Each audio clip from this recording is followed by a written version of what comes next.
Friends, সকালবেলা এখন বাচ্চাদের নাস্তা করিয়ে স্কুলে দিয়ে তারপরে চলে এলাম নিজের জন্য একটু নাস্তা বানাতে। তো আজ আর ভাজি টাজি করিনি। যেদিন কাব্য মাসবিলকে আমি রুটি আলু দুধ তারপরে কলা এগুলো দিয়ে খাইয়ে দেই, সেদিন আর ভাজি টাজি করি না। আর ওরা তো ভাজি দিয়ে খায়ও না। বিশেষ করে আমার হাজব্যান্ড যখন বাসায় থাকে ব্রেকফাস্ট করে, তখন আমি একটু ভাজি টাজি করি। আর আমার একার জন্য হলে একটু ছোট্ট একটা ডিম, ছোট্ট একটা পেঁয়াজ, একটুখানি রসুন আর একটু লবণ দিয়ে একটা ডিম ফেটে এইভাবে একটু ভেজে নেই, একটা রুটি খাবো। সকালবেলা হয়েছে অনেক ভোরেই। হাজব্যান্ড স্কুল চলে গিয়েছে, নভেরা স্কুলে গেছে, মাসবিল মক্তব থেকে এসে আবার স্কুলেও গেছে। আর আমি সকালবেলা ওদেরকে ব্রেকফাস্ট করিয়ে যা যা ওদেরকে রেডি করানো সব কিছু করিয়ে দিয়েছি। তারপরে কিছু কাপড় ভিজিয়ে নিয়েছি। তো এখন ভাবলাম ক্যামেরাটা অন করি।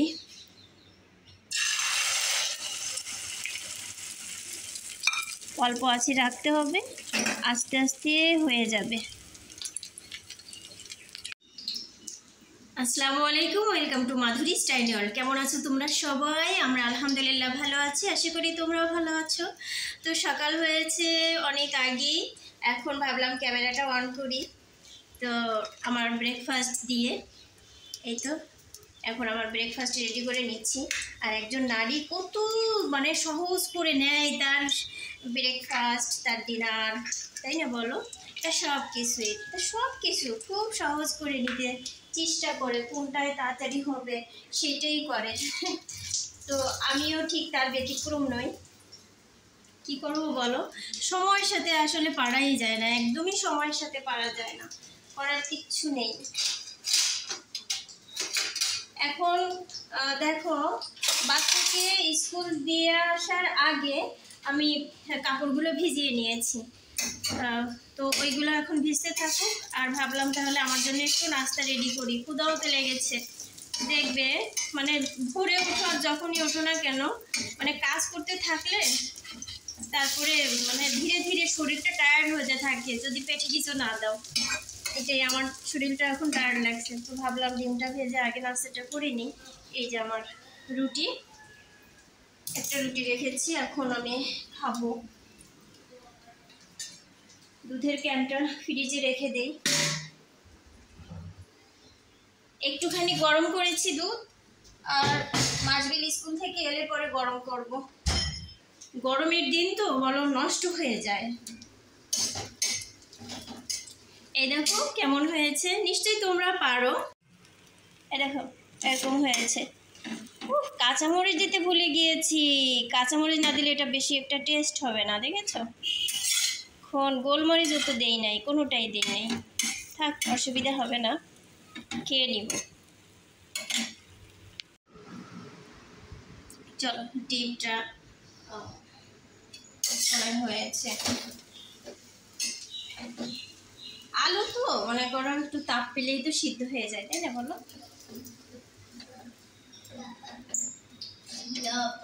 বাবা,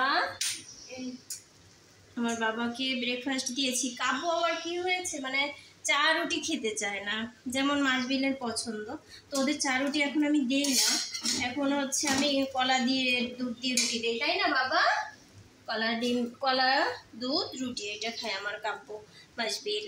আর নভেরা এটা পছন্দ করে না। নভেরাকে সকালবেলা একটা ডিম পোস্ট করে দিই, ও ওইটা খেয়ে চলে যায়। 10 টাকা দেই, 10 টাকা বা 20 টাকা, যখন যে ডিমান্ড করে। ডিমান্ডের বাইরে আগে আমি দেই না, যত ডিমান্ড করে তার থেকে একটু কমিয়েই দিই। এটা চলো গো,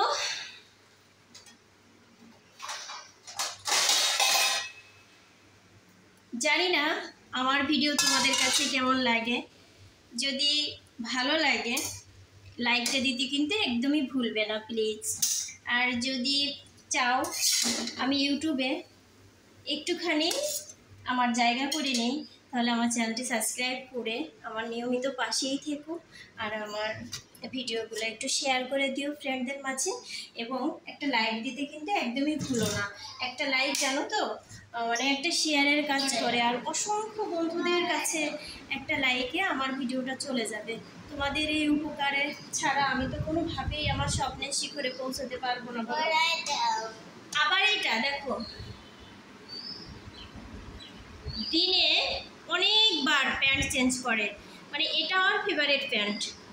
এই যখন মনে করো যে সন্ধ্যাবেলা ছাত্রছাত্রীরা পড়তে আসে বাসাতে, তখন তাড়াতাড়ি যেয়ে একটা সুন্দর কালারের টি শার্ট পরে, কালকে পরেছিল এই রেড কালারটা, তো আর এইটা পরে, এটা খুঁজে খুঁজে নিয়ে আসে, এটা পরে। এটা আমি তেমন একটা পরাই না, এটা একটু টাইট হয় সেই জন্য, তবু স্টিচ তো মানে অসুবিধা হয় না, তবু আমি পরাই না। বাসায় গ্যাবার্ডিংয়ের প্যান্টই পরে, ও এইটাই পরবে এখন, আবার এই যে গ্যাবার্ডিং খুলে আবার এটা পরে নেবে।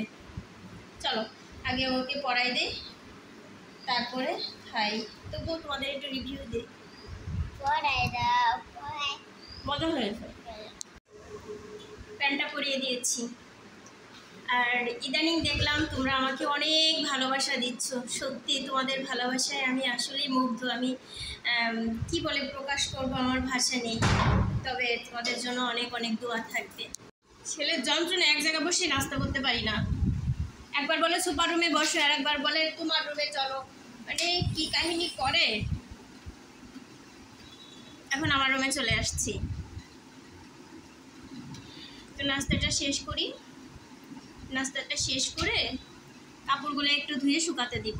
রোদ উঠেছে, তা তো বুঝতেই পারছো তাই না, ক্যামেরা ঝলমলে লাগছে, রোদ উঠছে, ভালোই রোদ উঠেছে। ছাদে জানো তো সুতা টানানো নেই, এজন্য একটু অসুবিধা হয়ে যায়। সুতা আছে আমার মানে 4টা বেডরুমের সাথে হলো 2টা করে বারান্দা, তো ওইখানে প্রচুর সুতা টানিয়ে রেখেছি, কিন্তু তবুও ছাদে তো একটা সুতা লাগেই বলো। ছাদের শুকানোটা অত অন্যরকম, মানে ঘিরান, রোদের ভীষণ একটা ঘিরান হয় কাপড় চোপড়ে, তাই না বলো। মাসবিলের লম্বা চুলটা বাসাতে নিয়ে এসেছিলাম, এই যে আমার মার লম্বা চুল, আর ঘরে রেখে কি করব ভাবছি, এখন ফেলেই দিব, খুব মায়া লাগে। এই যে এইভাবে করে বাঁধছিলাম।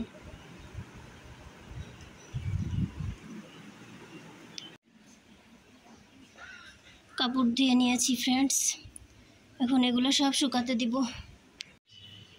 রান্না বসিয়ে দিয়েছি, ভাত বসিয়ে, মানে ভাতটা রাইস কুকারে দিয়েছি, ডাল দিয়েছি। কি বন্ধুরা আমরা যা করে খেলতে ইচ্ছে তাই করে খেলি। হ্যাঁ হ্যাঁ যাও খেলো, বন্ধুরা বলেছে। কীভাবে আল্লাহ জানে। এই ইলিশ ভিজিয়ে নিয়েছি আমার জন্য, ওদের জন্য পাঙাশ ভিজিয়ে নিয়েছি। তো ইলিশ মাছটা দিয়ে সেদিনের মতো মালঞ্চ দিয়ে রান্না করব। মালঞ্চটা বের করে নিয়েছি, মালঞ্চটা দিয়ে রান্না করব। এখানে দাঁড়িয়ে দাঁড়িয়ে আমি কাটি, যদি এটা ঠিক নেই, এটা আরেকটু মানে একটু ব্যাকা হওয়া দরকার ছিল, এটা ওইভাবে করে নিব। বসে কাটতে আমার ভালো লাগে না। তো আমি গিয়েছিলাম এক দৌড় দিয়ে কাছের বাজারে, যে এই খুন্তিটা কিনেছি। ওই স্টিলের খুন্তি পাতলা লাগে, মানে ভালো লাগে না, আরাম লাগে না রান্না করতে। তো এই খুন্তিটা কিনেছি, আর কিছু দড়ি কিনেছি, কারণ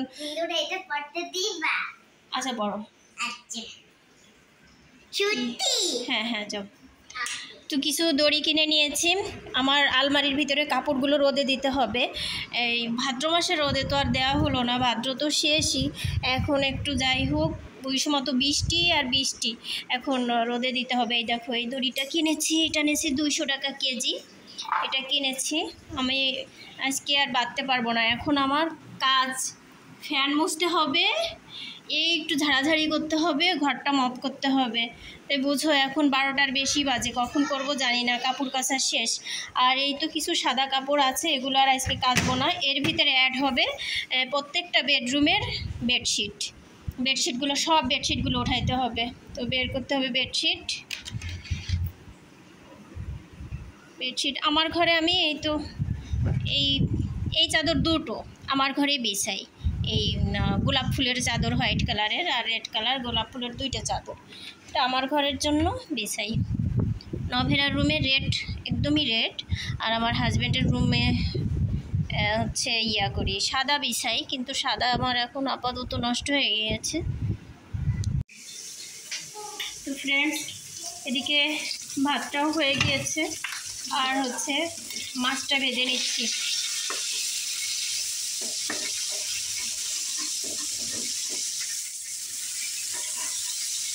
নতুন খুন্তি, নাড়তে ভালো, আর অনেক বড়, দূর থেকেও মনে করো যে করা যাবে, নাড়া যাবে, বেশ বড়। আর এদিকে এই দেখাচ্ছি, দাঁড়াও, ডালের চামিচ, এই যে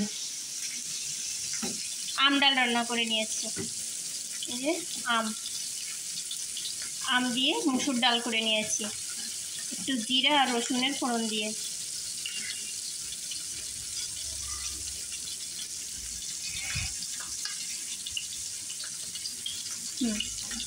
এমনি হয়েছে। ডাল অফ থাক, নভেরা এখনই চলে আসবে। ঘরটা একটু ঝাড়া দিয়েছি, উপরে ফ্যানটা মুছেছি, আর হলো করেছি, হ্যাঁ শুধু ফ্যান মুছলাম, তারপরে পর্দা সব নামিয়ে নিয়েছি, ওয়াল, তারপরে সিলিং ভালোভাবে ঝেড়ে নিয়েছি, ডাস্টিং যেটা বলে সেটা করে নিয়েছি। এখন ফ্লোরটা ঝাড়ু দিব। তো ভাবলাম যে নভেরা তো এখন চলে আসবে, রান্নাটা বসিয়ে দিই, রান্না বসিয়ে দিয়ে ফ্লোরটা ঝাড়ু দিয়ে পরে বাকি কাজ করে নেব।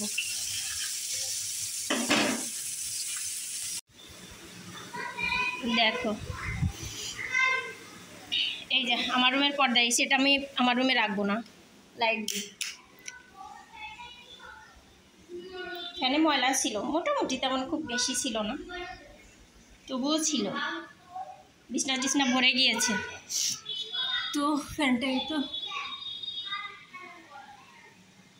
হয়েছে, উপর টুপর সব মুছে নিয়েছি। এখন ফ্লোরটা ঝাড়ু দিব, বেডশিট উঠাই ফেলবো, কভার উঠাই ফেলবো, খুলে ফেলবো আর কি। তো চলো বালিশগুলো রোদে দিব।